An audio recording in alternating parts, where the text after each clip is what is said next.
Hello' guys, আজি আমি unboxing কৰিম পৃথিৱীৰ সকলোতকৈ সৰু গাড়ীখন।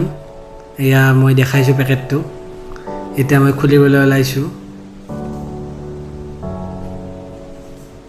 আৰু এতিয়া আমাৰ এইখন সৰু গাড়ী, একদম RC মিনি কাৰ। তো এই পেকেটটো আমি এতিয়া খুলিম।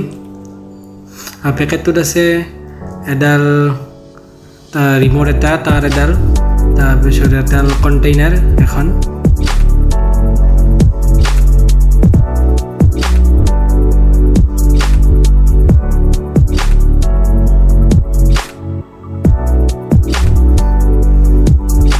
এয়া RC গাড়ীখন, এইটো তাৰ লগত এইটো আমি পাওঁ। আৰু লগত আছে ৰিম'ট,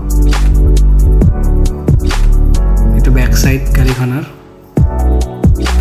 এইটো আমি স্ক্ৰু লগোৱা আছে। আৰু মোৰ হাতখনৰ লগত যদি কম্পেয়াৰ কৰোঁ, এইখন একদম একেবাৰে সৰু।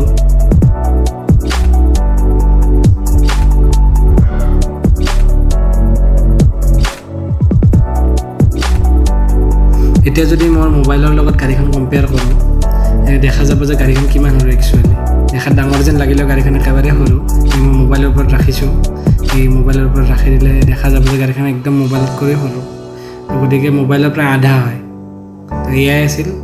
লগত এটা গাড়ীখনৰ লগত এটা ৰোলাৰ পাইছোঁ, এইটো টানি নিব পাৰি এনেকৈ। আৰু লগতে এটা আছে ৰিম'ট। এইটো ফৰৱাৰ্ড বেকৱাৰ্ড, এইটো ৰাইট লেফ্ট, এইটো ফৰৱাৰ্ড বেকৱাৰ্ড। তো এইফালে পাছফালে বেটাৰী ফিটিং কৰা হয়। তো এয়াই আছিল আনবক্সিং। এডাল চাৰ্জিং কেবল আছিল। তো এয়াই হ'ল আমাৰ গাড়ীখনৰ চাৰ্জিং কেবল, য'ত আমি এইটো চাৰ্জ কৰিব পাৰোঁ।